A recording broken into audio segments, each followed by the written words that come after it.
일으킨다는 것을 보게 됩니다. 아까 초반에 말했듯이 드라마나 영화 같은 경우에는 아주 치밀하게 짜여진 그 각본, 대본을 따라서 정말 실감나게 배우들이 연기하는 것이거든요. 자기 생각대로 하는 게 아니에요.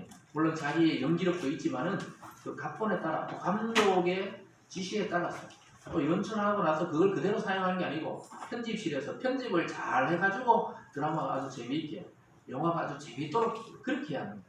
근데 우리 인생도 가만히 보면 우리 배우에서 연출하고 감독하시는 분이 계셨다는 것을 나중에 깨닫게 돼요.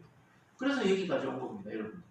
하나님이 그렇게 우리가 보이지 않지만 하나님의 잘 짜여지고 세밀하고 그 은혜의 각본에 따라서 여기까지 걸어온 것입니다. 그래서 우리 편에서는 우연한 일이고 우연한 만남이었지만 하나님의 편에서는 정확하게 한치 오차도 없이 그 사람과 그 일과 또 그러한 상황을 당하게 하신 줄 믿습니다. 그래서 하나님의 일하심을 우리가 늘 인식하며 사는 것은 아니지만 하나님은 우리를 늘 인식하고 관심을 두고 계획을 갖고 있다는 겁니다. 우리가 아기가 어릴 때는 뭔지 모르잖아요. 금방 태어나고 막 갓난아기 때는 자기는 그냥 울고 싸고 먹고 이거밖에 안 하지만 뭐 엄마 아빠는 뭐 계속 관심 있게 애를 지켜보다가 애가 열이 나고 뭐 이런 것도 병원으로 데려가고 이렇게 하듯이 우리 인생을 아주 관심 있게 하나님이 지켜보고 있어요. 지금도 우리가 막 일에 빠져서 또는 뭐 또 다른 상심해가지고 막 우리 어떤 어려움에 빠져 있어도 막 하나님 생각할 시간조차 없어도 하나님은 우리를 계속 신실하게 쳐다보고 있다는 사실입니다. 그런 다음에 어떻게 해요? 그 상황을 다 벗어나게 해서 나중에 돌아보면 야 하나님이 그 당시에 그런 환경과 그런 여건을 만나게 하셨다는 것을 깨닫게 됩니다.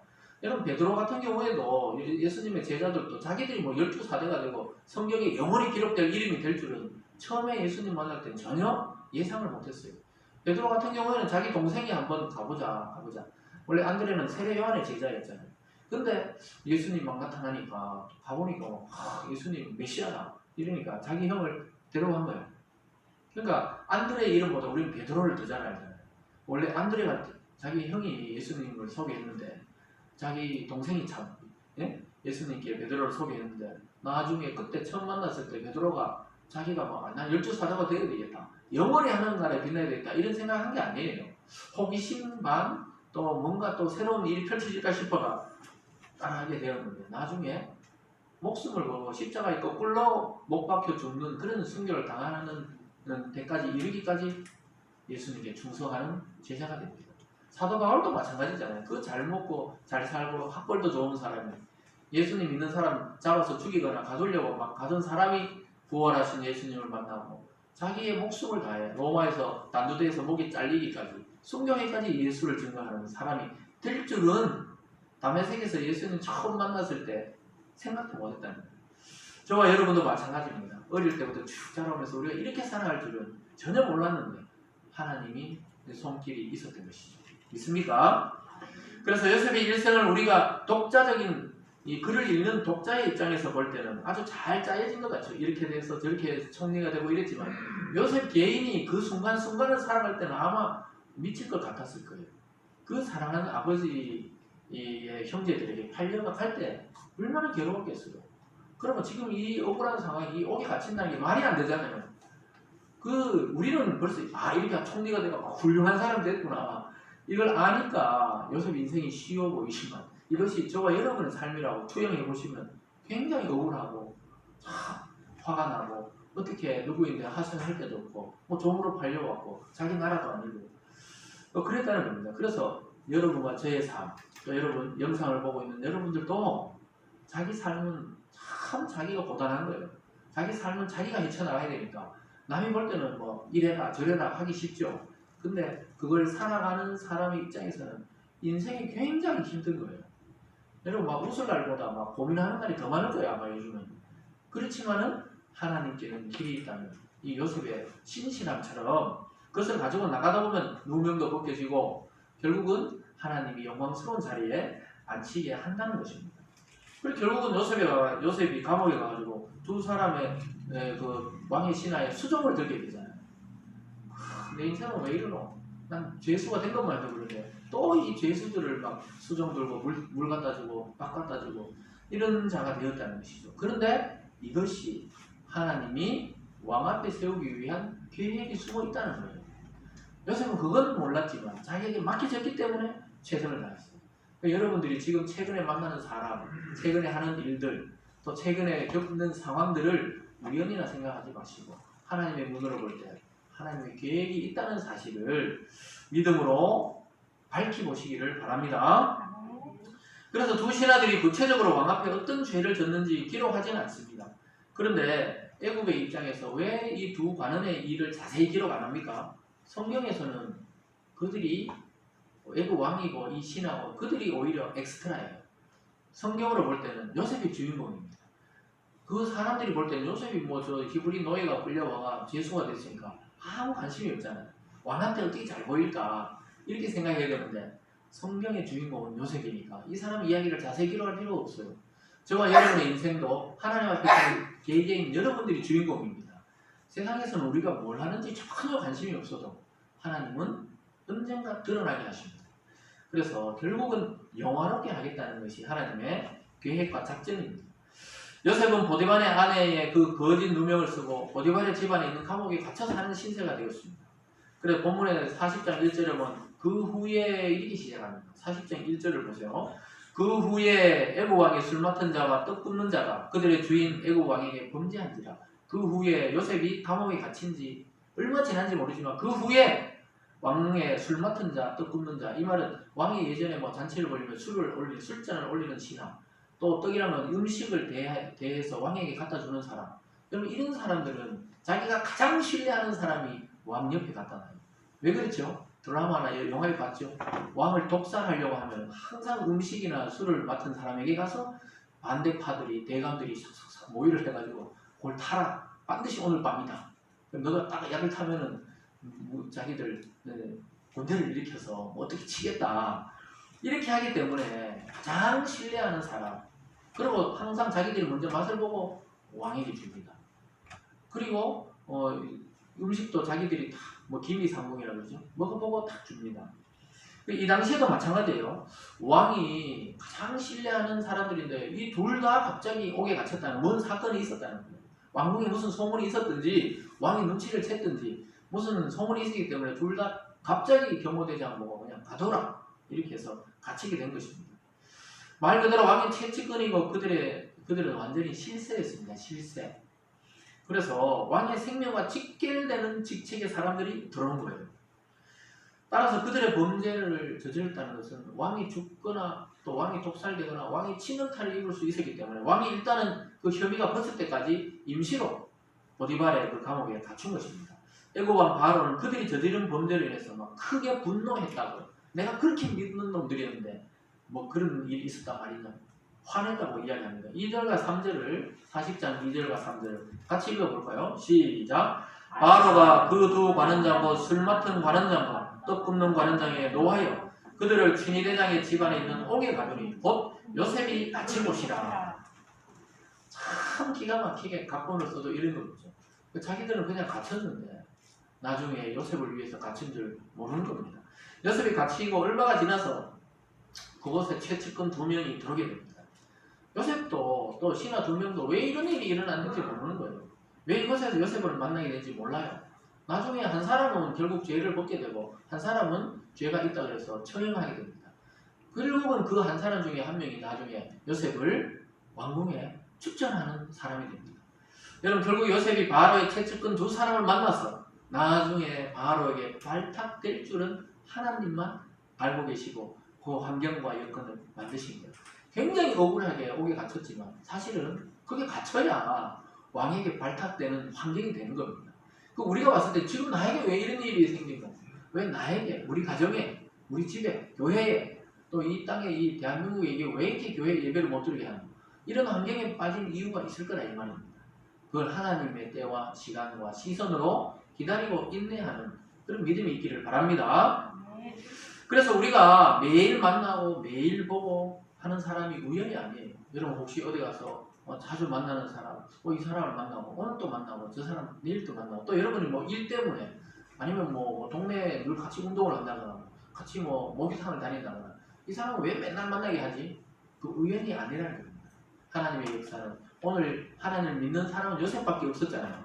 주위에 있는 사람 아무도 하나님 믿지 않았지만 결국은 그 믿지 않는 자까지도 하나님은 이용하시고 사용하시고 또 하나님이 그렇게 만들어서 하나님의 사람을 빛나게 하도록 하기 위한 삶이라는 것입니다.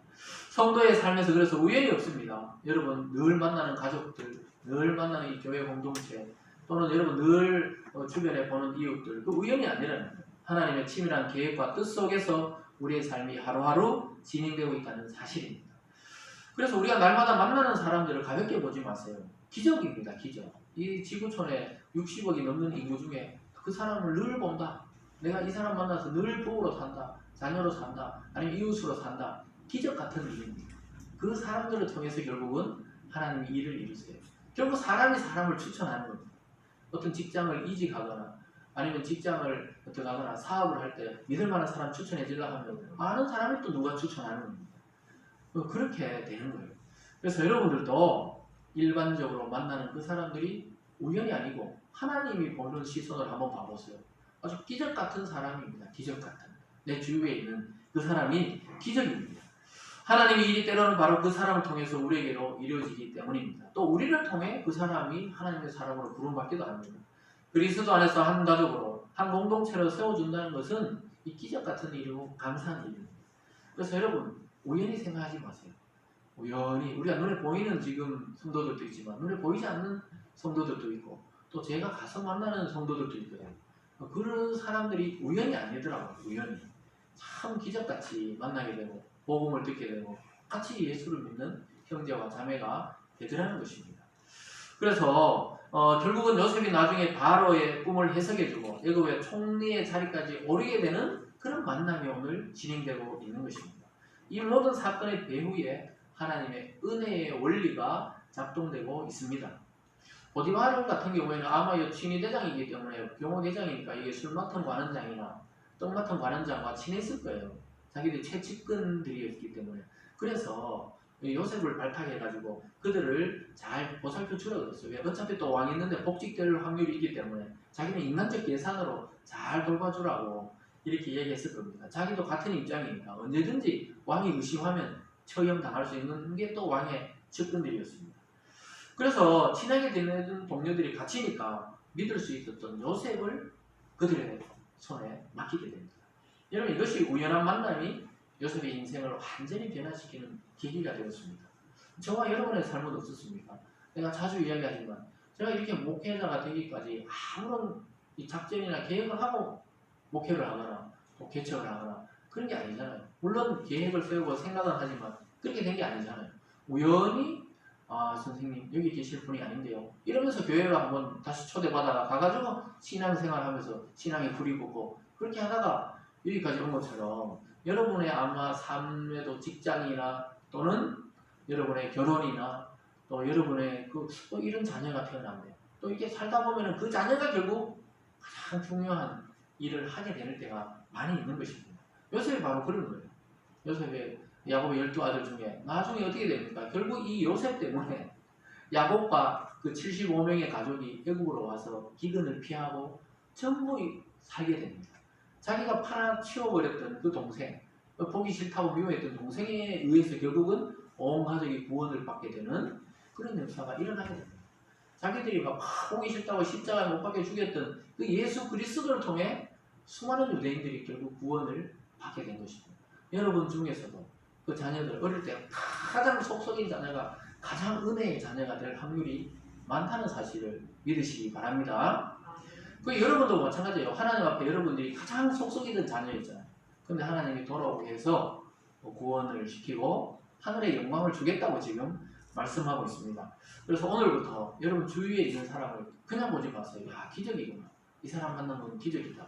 하나님이 이 사업을 하게 하신 건 기적이다. 이 직장에 가게 하신 거는 하나님의 뜻과 기적이 있다. 이렇게 보면서 그 사람들을 만나고 그런 일을 하다가 보면 하나님이 어느 날 높은 자리 또 넓은 일들을 맡겨도 그렇게 하게 되어 있습니다. 사랑하는 여러분, 오늘 우리는 요셉의 인생에서 두 신하와 만나는 장면을 끝으로 지금 살펴보았습니다. 앞으로도 계속 살펴볼 거지만 이런 드러나는 현상만 볼 때 요셉의 형편은 전혀 안 나아졌어요. 요셉의 형편은 여전히 더 고통스러워졌습니다.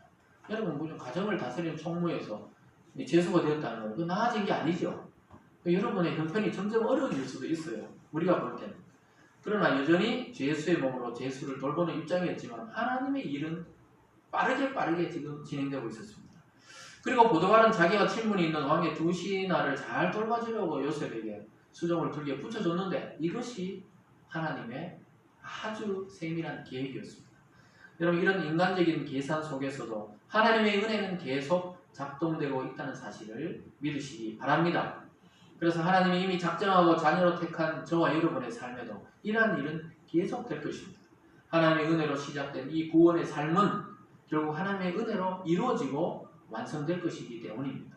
그래서 여러분 절대로 어떤 일을 할 때 쉽게 포기하지 말고 또 어떤 사람에 대해서도 믿음으로 바라보세요. 우리가 어떤 사람을 존경하든 어떤 사람을 어떤 직장에 또 동료로 삼든 여러분 끝까지 믿음으로 인내로 보다 보면 그 사람이 여러분을 살리고 여러분의 가정을 살리고 교회를 살리는 아주 위대한 일꾼이 되기도 한다는 사실입니다. 여러분 한 주 동안 이런 믿음의 눈을 가지고 우연한 만남이 하나님이 주신 필연적인 구원의 만남인 줄 알고 승리하는 한 주 되시길 주님의 이름으로 축원드립니다. 기도하겠습니다. 사랑의 하나님 아버지 감사합니다. 하나님 우리는 우연인 줄 알았습니다. 우리를 이렇게 태어나게 하시고 또 이렇게 만나서 교회로 오게 하시고 또 우리가 이렇게 코로나를 만나게 하시고 또 이렇게 살아가게 하신 것 모두 우리는 우연이고 좀 잘못된 줄 알았는데 하나님의 눈으로 볼 때 아주 필요한 일이었고 구원으로 인도하는 길이었다는 사실입니다. 하나님 아버지 우리 모든 성도들이 믿음으로 고백하게 도와주시고 하나님의 기적적으로 우리에게 역사하셔서 여기까지 온 줄 믿을 수 있도록 인도하여 주시옵소서. 한 주 동안 살아가면서 또 10월 한 달을 살아가면서도 하나님의 계획이 있음을 믿고 의지하고 승리하는 성도들 다 되게 하여 주시옵소서. 감사드리며 예수님의 이름으로 기도드리옵나이다. 아멘. 찬송가